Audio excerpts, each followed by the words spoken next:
graduate intern and needs a supervisor to be on a telehealth presentation or call. The other thing is that because she has to stay so focused on her content on her slides and can't see faces and has to keep up with all the chat questions that come in. Part of my role too is just being able to help interact, because she just cannot be all places at one time. So we're finding this to work really well together to tag team. Thank you, Jenny. Yeah, and if we can, I can just introduce everyone. Thank you, everyone. Thanks for joining us. And again, this is some online session, Zoom session, sponsored by the Milwaukee Muslim Women's Coalition and our Peaceful Home program as well. And we all know Samia from last week's presentation. We thank her for doing this again for us today, Tuesday, and she is again on Thursday conducting another seminar. And thank you, Samia, and you can get started. Thank you, Basma. Thank you so much for having me. I'm very excited to talk about anxiety today. I know it's not something that people usually get excited about, but it's one of the subjects that I feel like, especially in this day and age and everything that we are experiencing, the amount of uncertainty we're experiencing, it's really important for us to talk about. So moving forward, basically, what does Quran say about anxiety? The biggest thing that I always remember, and I even tell all my clients to think about, is that Allah's creations goes through like an array of emotions in this world. And while there are positive emotions that we experience, we also experience a lot of negative emotions. And a lot of the negative emotions can look a lot like anxiety, because not all of us know what anxiety looks like. So it's really good for us to remember, yes, there are a lot of positive emotions that we experience, but we also experience a lot of negative emotions, and they also hold a lot of importance, just like all of the positive emotions that we experience. And it's really important for us to know and remember is that these emotions and these situations that we go through are not going to last forever.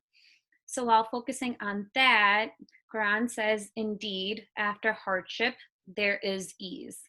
And as I reflect on that,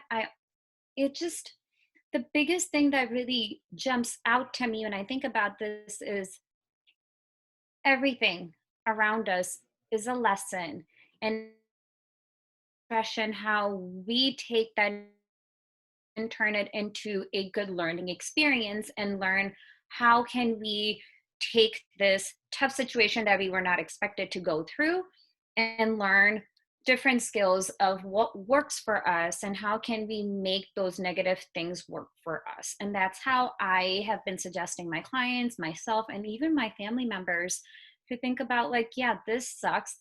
It's very, very anxiety provoking. It can be heartbreaking. It's a big grief process, but it will pass and things will get better. Second thing that really stands out to me is, indeed, mankind was created anxious. Like, it is really hard for us to think about that anxiety serves a purpose, because when we are feeling anxiety and we're going through all of these tough situations, like currently with the lockdown that we're experiencing, loss of family members, loss of so many different things, even vacations with your family to enjoy the time with the people that you love, we are feeling that negative emotion. But that negative emotion serves a purpose, and the biggest purpose that works, at least for me when I look at it, is it's a life lesson. It is a lesson that none of us expected, and that is how we can shift that negative thought that we might have, like, oh no, what am I going to do? I don't have control. Because the more you focus on the piece that you don't have control, your anxiety is going to continue peaking and peaking and peaking. And what we need to do is take that anxiety and feed it into the positive channels that will help us get through all of this. So what is anxiety? Anxiety comes in so many different forms of excessive nervousness, fear, apprehension, and worry. anxiety looks really, really different for every single person. Even the way I will process anxiety would look a lot different than a friend of mine. Or if I compare different age groups, the way I will process anxiety would look a lot different than my little brother or even my dad. Like when I get anxious, especially in this current environment that we're dealing with, it's more nervousness about what is going to happen. And then my palms will get sweaty. And then I just worry and worry and worry, because that is biologically speaking us being in the survival mode. Because as human beings in the animal kingdom, all animals are triggered to protect ourselves, to survive, and to help our loved ones survive. And anxiety is that piece that feeds into our survival. So fear due to current pandemic can lead to anxiety and cause feelings of being overwhelmed and worried about self and loved ones. That is the biggest anxiety that we have, because yeah, we can control how we react, but how are we going to be able to support our loved ones if we even get sick, or if they get sick? Like what if they get really, really sick? That is anxiety provoking, because the lack of control and lack of certainty. So you have so much uncertainty that you're going through. It is just a big, big challenge. So you just get stuck in the loop, mainly when you are in one place with a safe at home order. Does that mean, are you really safe at home all the time? Maybe, maybe not, because all of us have different home lives, different personal life, different family life that we go through. So it's really easy for us right now to get stuck in that anxiety loop, because we can't just up and leave or go see a friend or do our normal things that have helped us up until this point. So for instance, when I have been really anxious, I would also obviously get stuck in the loop of worrying, like, what am I going to do? What am I going to do? What am I going to do? And the way my anxiety makes me work is I overwork. I will take on extra responsibilities that I don't need to. I will start new projects at the same time. Just really high functioning anxiety, you could say. And that just makes me get stuck in the loop. In order to get away from the loop, I have to look at the fact that, am I overworking myself? Am I emotionally exhausted? Am I physically exhausted? And those are the things that help me realize, like, oh, no, I got stuck in my anxiety loop. And then to take a couple steps back and break through. And that can look a lot different for other people too. Like some people would rather take long, long naps in order to deal with their anxiety. But does that mean it's possibly a positive way of dealing with it? Maybe, maybe not. And that you have to figure out. And waking up middle of the night with worrisome thoughts, that can be anxiety, because our anxiety doesn't just emotionally manifest in ourselves, it can also very physically manifest in ourselves. So if you're the type of person who has a lot of responsibility, like if you're a mom, you're working, you're teaching your kids at home, you're taking care of the kids, you have to clean the house, you have to cook, you have to do all of these things. So all day you're functioning and functioning and functioning. You're taking care of all of the things and all of your roles that you play in life. And then the only time that your body and your brain has time to process that anxiety is when you're sleeping. So that can cause disruption in sleep. And when you're not processing it little by little throughout the day, that also means you will have lack of sleep, which can feed into your anxiety and into your worries. So the other thing that we have to be aware of, the excessive seeking of reassurance. How many times can you think and reflect back at your life and think about, like, how many times have I seek reassurance? Like before I started keeping track of my anxiety and how it feeds into my life, my personal, my professional, everything that I do, and who I am as a person in different roles, that is one thing that I had to really think about, is like, oh, I really like to seek reassurance. And that reassurance can also look different. Some people need verbal reassurance, some people need physical reassurance, some people just need that big warm hug for the reassurance that they need. So even if you're asking, like, did I do this right over and over again, or am I missing something, and like double clicking more on any topic or anything that you're doing can be a really good sign of looking at, like, okay, am I doing this more than normal when I'm in a good mood or I'm going through like a happy time, does it escalate or does it stay down? So that's something that we have to think about, not worry about, but think about. So that can be a way of understanding, like, what does my anxiety look like? Or has my anxiety even changed with the new circumstances that we're living through? The other thing is being hypervigilant. Not a lot of people realize that when you get so anxious and it escalates really, really high to the point where you are just go all the time, you burn out. And when you burn out, you become hypervigilant, which can look like being irritated with your loved ones, being irritated about the littlest, tiniest things, like somebody moved something, or you did not get the same parking spot that you like to park in, or you ran out of even a bag of chips that you love that you've been saving in the back of the pantry so nobody else can find it and it's gone. Those teeny tiny little things can make us feel very irritated because we're working at such a high level of survival because we don't know what the situation really is and how much it changes every single day. When you start to worry about like what's going to happen next, instead of just focusing on here and now, taking it one day at a time with baby steps, you start to see the hypervigilance within yourself. And we have to remember the survival piece, the fear piece, and trying to adjust to a new normal. It is all of our biopsychosocial response, because as humans, when we are in an escalated situation or in a combat situation, we are escalated really, really high. Like normally, a lot of people's anxiety will function at like a middle level. And that middle obviously looks really different for everybody else. But when it starts to disrupt and get into your daily life of disruption to the point where you're angry, things like that, that is the high survival mode that your body has been trained to be in. I don't know how many of you guys probably know. If you have any questions about it, just feel free to raise your hand. But it's the response of, gosh, why can't I think of it? What is the word I'm looking for? The fight, flight, and freeze. There we go. The 3 Fs, the fight, flight, and freeze. And a lot of times when you think about the survival mode, it's fight mode. You are working really, really high. And when you that survival of fight mode, it can be also like people, because you're just trying to survive and get through. So the cycle of anxiety is something that I like to share with some of my clients before. It just makes it really easy for us to break down and look at and even reevaluate ourselves.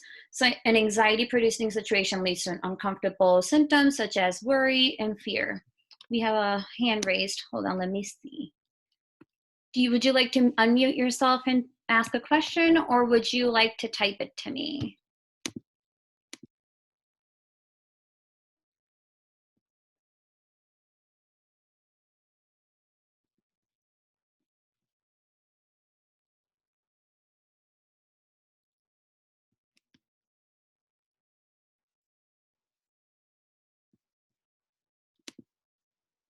I'll wait for the question.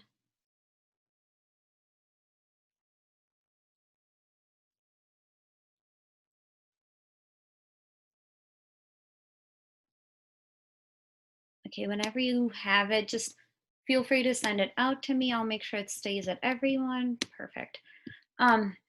So anxiety is the symptom of, like, the fear and the worry and your heart starts to race. Like, how I was talking about the sweaty palms, that can be not just your hands, it could also be all over your body. It can be anywhere, or the feeling of just being overwhelmed. And the best way that I have helped my clients, and even like the little ones that I've worked with, adults, families, is think about, like, the face silhouette that you can picture. Just picture the silhouette and then picture a bubble, like the talk bubble where you would have like whatever the statement the person made.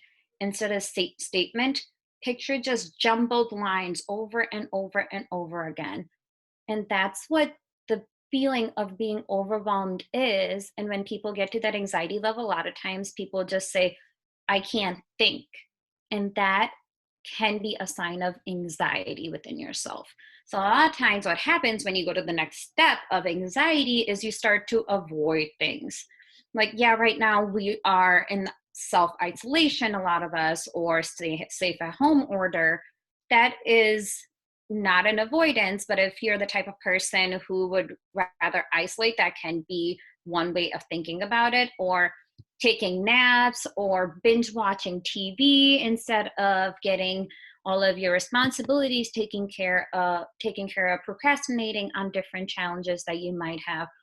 And one of the things that a lot of times people don't realize, smoking marijuana or nicotine or doing drugs or drinking a lot more alcohol than usual, that is avoidance because you're numbing your emotions.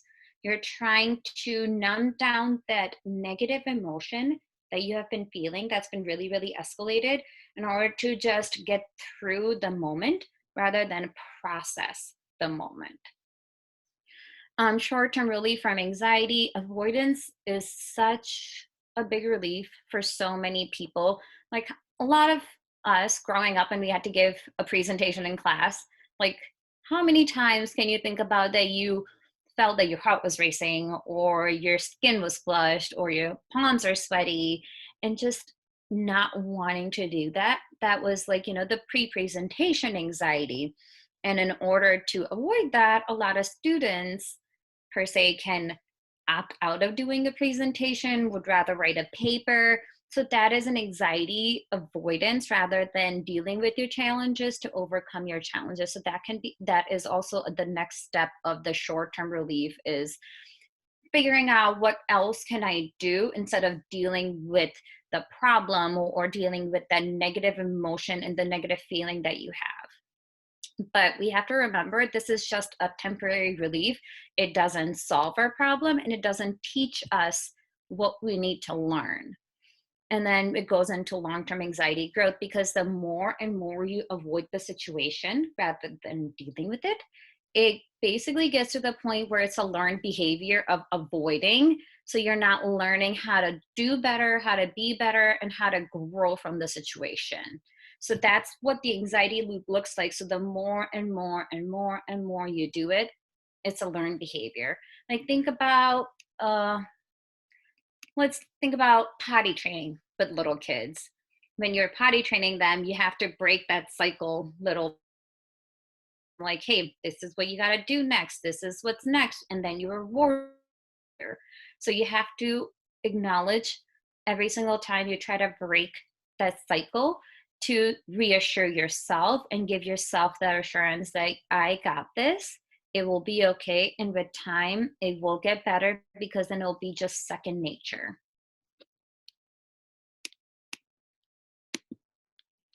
So anxiety at different ages. Like I was talking about, anxiety looks really, really different between all age groups. So adults can feel headaches, stomach aches, fast heartbeat. That is a big piece that we have to remember because a lot of times, when people have anxiety attacks in later at the age of, let's say, 40s or maybe 50s, they don't realize that it might be an anxiety attack. A lot of times anxiety attacks are mistaken for heart attacks or a possible heart attack. So that is a really good thing to remember. Like, I'm not saying that like demean those feelings like, oh my God, I might be having a heart attack.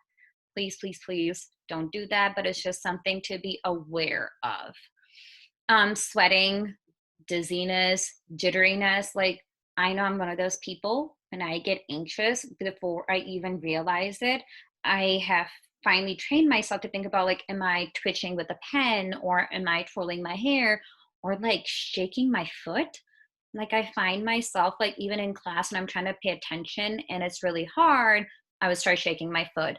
Or if I am at a big event and for some reason if I'm feeling anxiety or I'm going through a life transition, like right now, trying to get used to like the new norm, I will start shaking my foot a lot or tapping on something. So those are some of the things that we have to be aware of. Like, do I get really jittery about things, or does it more manifest in like sweaty palms or heart beating, muscle tension.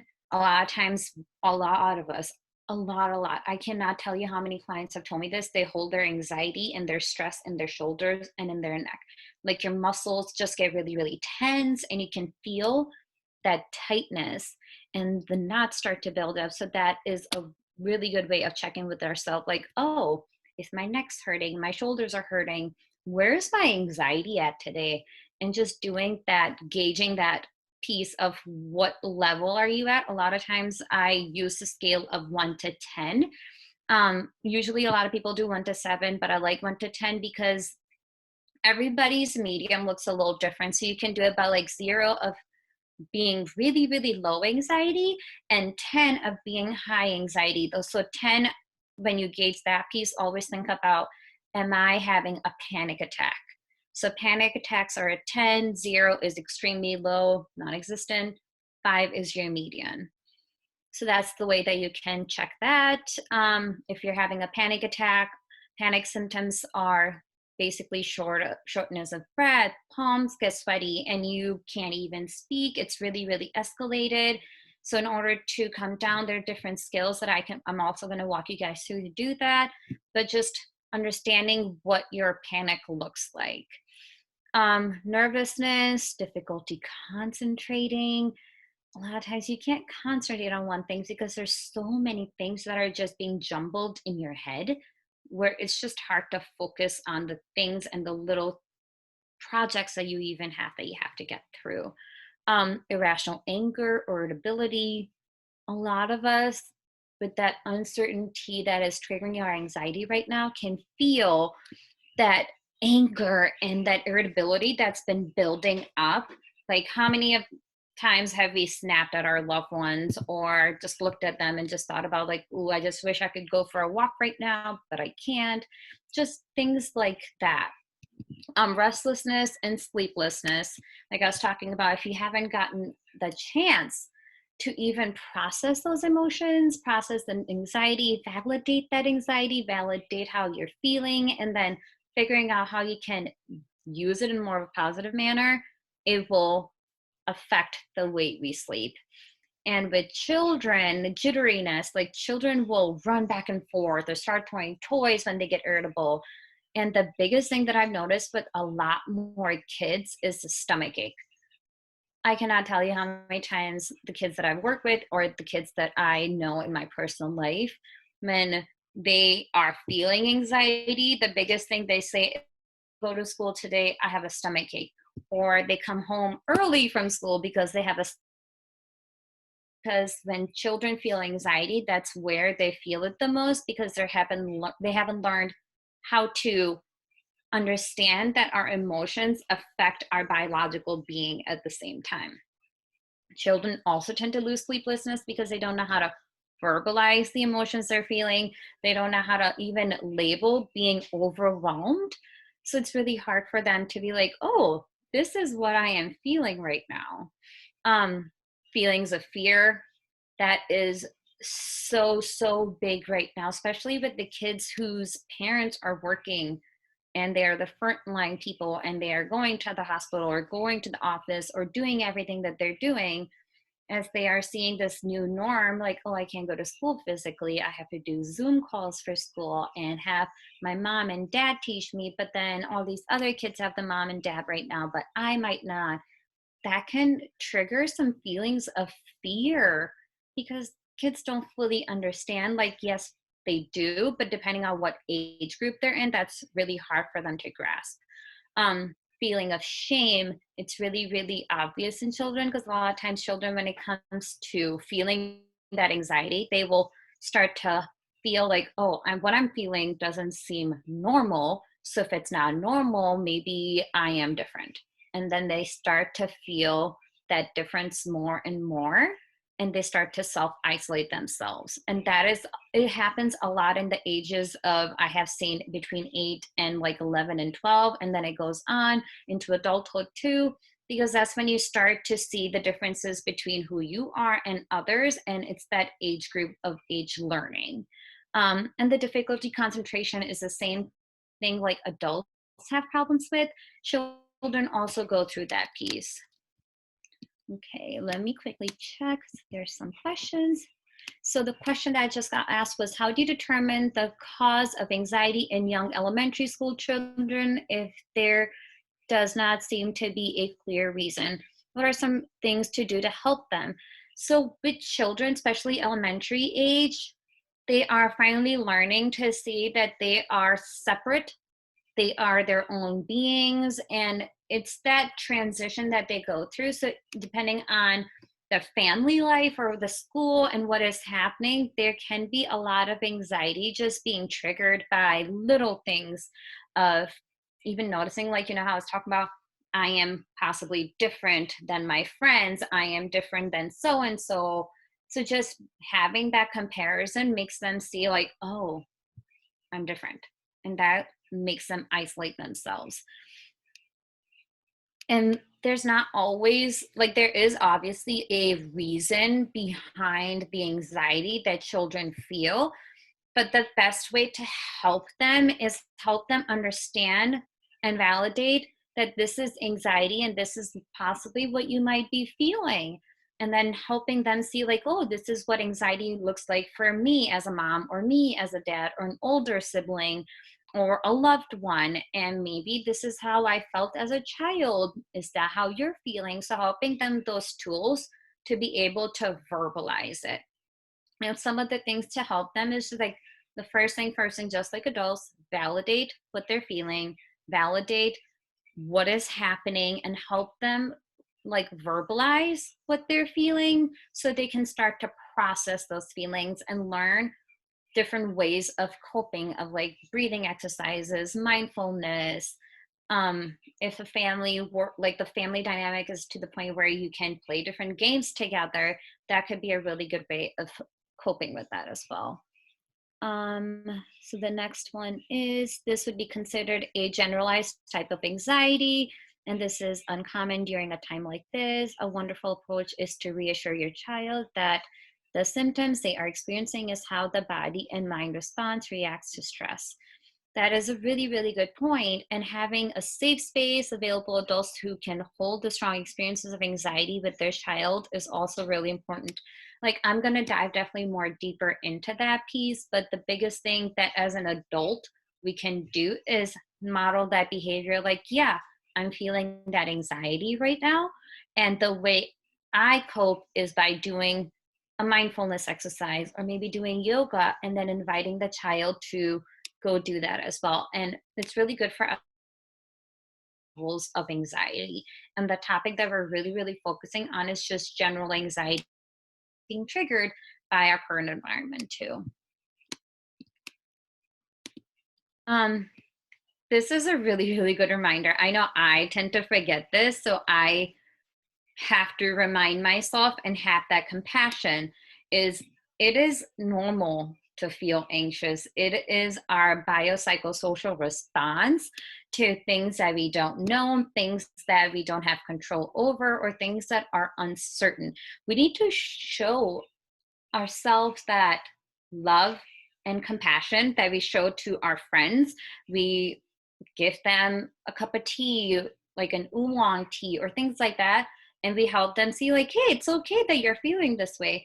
So it's really important for us to be like, hey, it's okay that you're feeling this. It is okay. And if it's really hard for you to do that at this time, treat yourself like you would as a friend. Remind yourself, like, hey, if Hera wanted a cup of tea because she is so anxious that she's very jittery, what would you do? Remind yourself of that, and do the same for you that you need in the moment.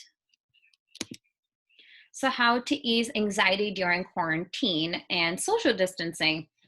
You could, as a family, have like a house clear out time. Like, hey, let's go through everything that we have that we don't use and we don't need. Let's declutter our physical place. That helps to also declutter our anxiety, because we're getting rid of things that are unneeded. So that physical act of clearing things helps us also clear our mind. get back into a hobby or pick up a new one, start painting, start coloring, maybe like, a family yoga session every night or once a week, things like that. Recalibrate your routine, plan breaks, and more. The best thing and the biggest thing that I will recommend to every single one of you is having a routine, a solid routine. Like, yeah, it is uncertain right now, but for us to make it seem as normal as we can, we have to have a family routine and a schedule, even for ourselves. Learn something new, meditate. Meditation looks different for everybody. Like, if meditation for me is, taking a nice stroll through the park, maybe meditation for somebody else would look like listening to calming music. It's really, really different, and it's really important for us to explore what helps us calm down, and that could be a meditation activity that you can do. Getting enough sleep, so that is not that you're oversleeping and you're not undersleeping. The right amount of sleep that you need for your age group and what your biological and maybe your medical needs are. Staying active and exercising. The more physical you are, it helps your anxiety go down because it helps you like physically process it, and that can also help you process it emotionally.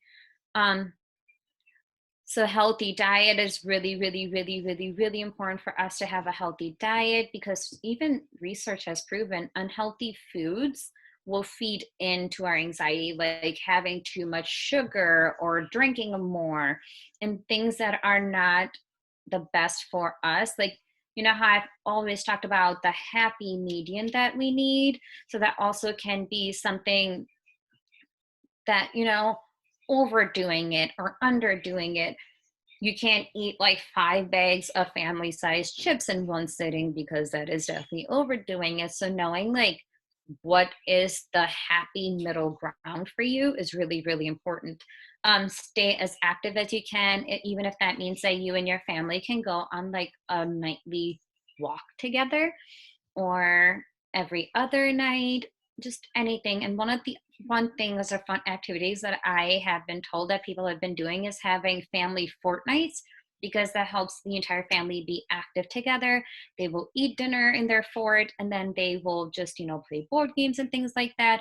So it's not just a physical way of being active, but like a mental, a psychological way of being active as well.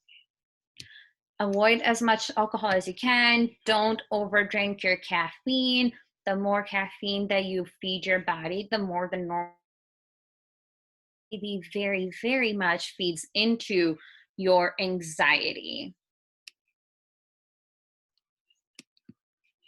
Okay. Any questions before we get more into our coping skills?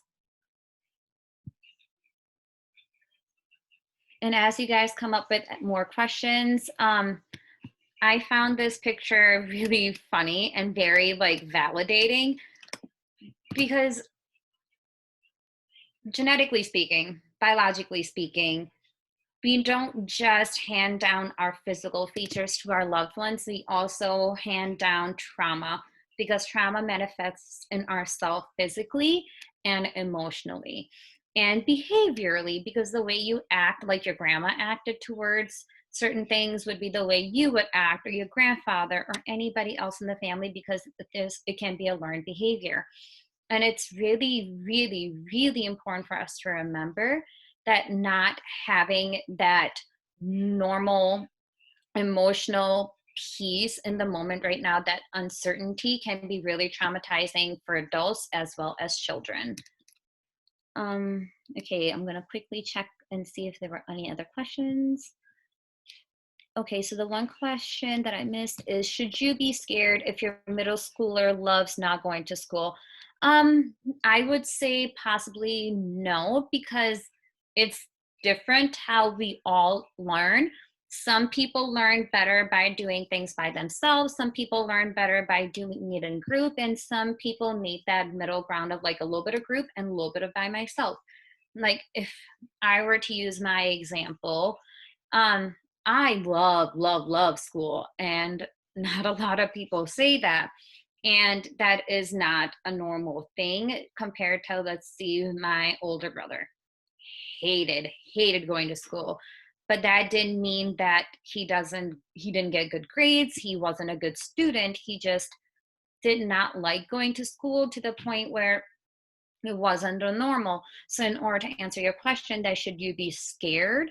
I would say possibly not, because it's really important for us to know why the child doesn't like going to school. Is it the piece of, you know, just the learning is not being challenging enough, they're not getting what they would like to get, or if they are more of a lone learner, or if there is more serious thing going on, like definitely explore if there's something that you should be concerned about, like is this child having difficulty making friends, if the child is having difficulty learn because it's not the normal way that they could learn from it. An example I can use for that is, like, I had a student that I was working with when I was working at a school with kiddos. um, he had dyslexia, and it was a very slight dyslexia. So this kiddo was not aware of what was happening till he got into high school. And by being able to explore what the difficulty with the learning piece was, helped everybody else in the school and the teachers and the family members understand that not wanting to go to school was the piece that was frustrating for the child. The child didn't know how to learn better, and it was difficult to learn.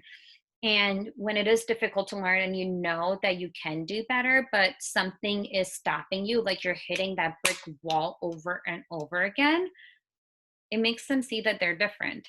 And then they would start to avoid things. So it's really important for us to know where the child is at and exactly what the causes are.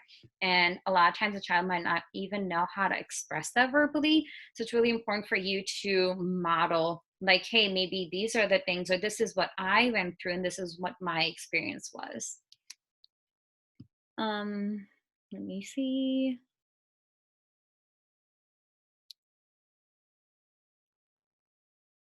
Thank you for that, Jenny. That was really helpful. When do you recommend that the anxious person should seek a medical advice, like from a therapist or psychiatrist? The second you, like, it's never a bad thing to seek advice, even when you're feeling a little bit of anxiety and you just want to explore if there is a deeper manifestation for you, or if that is something that you just want to work on and get better. So it's really important for you to know if you're just looking to learn and get better at who you are and being better and being more productive, or if it's getting in your way. So if it's causing a disruption in your daily life, can you go out and have a good time with your family members or friends? Like, for instance, if I were to use the example of with your anxiety being so high where you're constantly irritated with people, like if you are snapping left and right, like I'm irritated with the way you drink that glass of water, or I am irritated with the way you're even sitting next to me, like when it gets into your way and it disrupts the norm for you, that's when it's really important for us to seek out a professional and be like, okay, I need to be in therapy. I need to figure out where it's coming from. Maybe it's something really small. Maybe it's something really big that I'm not even aware of that is causing my anxiety right now. So it's really important for us to know that difference. And if it's to the point where you're having panic attacks left and right, there might be a it might be a really good option for you to get on medication, but it's really important to seek out a psychiatrist when you are looking into options for medication. But if you just want to start out with talk therapy, or just do talk therapy, or do both, it's really important for you to also reach out to a therapist. A lot of times I have noticed anxiety can feed into other parts of life as well and cause disruption with the family members or your loved ones. It's really important to know what is being affected in your life. Any other questions about this, guys? I'll just add something to that. Normally, when a person is having what we call pervasive symptoms of anxiety, we can say the very same thing for depression as well. But the person will often report they just are not themselves. And even though there might be the deepest part of their being that wants to be less anxious, it's almost like their body and their brain just cannot cooperate. It's so revved up. That's not a real clinical term, but that's a term we often use with clients. They just feel revved up. And typically, if a person's been feeling that way pretty pervasively for about 2 weeks, that's normally an indication that this could be something that really would be very helpful with some medication intervention and also some talk therapy. The other thing I want to say, just using COVID-19, depression and anxiety in particular are considered the common colds of mental illness. They're not COVID-19. So they're very treatable. Medications are very efficacious, meaning they work quickly, very little side effects. And oftentimes, if people get on top of it early enough, the treatment can be pretty short term. And now most general practitioners are pretty skilled in also getting people on medication as well. Psychiatrists are definitely the best first route, but honestly, the state of Wisconsin probably ranks the worst in the nation for the accessibility of psychiatrists. And so our GPs and primary care physicians can be a very, very good resource too. Thank you, Jenny. Any other questions? I'll quickly check and then I'll move on. Okay, if anything comes up, guys, feel free to drop it in. So one of the things that I really want everybody to become more aware of is deep breathing exercises, because those are the most important thing, or like the first step that I feel when it comes to processing. So I'm going to quickly walk you guys through it and then I'll guide you guys. So basically, deep breathing, if you are not aware of what it is, it's just a relaxation technique that helps us lower the heart rate and lower that anxiety, like that escalated feeling. So some of the like, what is happening? Okay, so during periods of anxiety, the body triggers a set of symptoms. So it's like that negative response that I've been talking about. It looks different with everybody, and it's a different way for everybody to like be even able to recognize what they're feeling. So in order to process it and take those deep breaths, we just give us that time to just be present in the moment. So the first thing we need to do is sit back or lie down, whatever is the most comfortable. I know a lot of people don't like to either pick one or the other. It's just whatever you need in that moment. So sit down or lie down, and then you have to close your eyes and then just walk through of understanding like where you are, where you're sitting right now, or wherever you're laying, what room you're in, being aware of that. 4 and 6 is the rule of thumb. So when you inhale within the 4 seconds, and then you hold that deep breath for 4 seconds, and then you exhale it out very slowly. So you take about 6 seconds to do that. And then you can repeat it as many times as you want, or you can just do once or twice. You just have to figure out what is your happy medium for that. So the rule of thumb that I usually do with my clients is starting out with 3 sets of them. So if you guys are ready, I will start instructing. So just give me a quick green light when you're all ready. I'll give you a couple minutes to figure out what your happy position in the moment will be.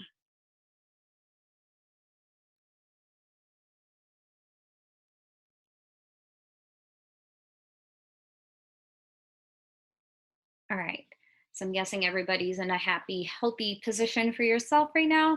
So as you prepare yourself, close your eyes. Take a deep breath in. Hold it. And take your deep breath out very, very slowly.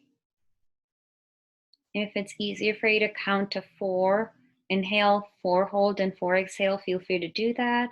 Take another deep breath in. Hold your deep breath.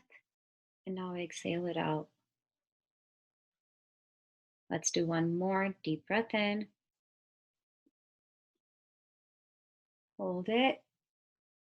Deep breath out.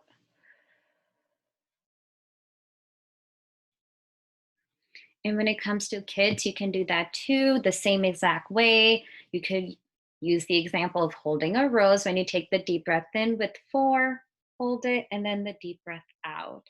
Or you can draw a box that works really, really well for like little ones because they want to be created, they want to be more involved, and that is a really good way for them to be creative and mindful at the same time. Any questions about the exercise? I'll give you guys a couple minutes quick.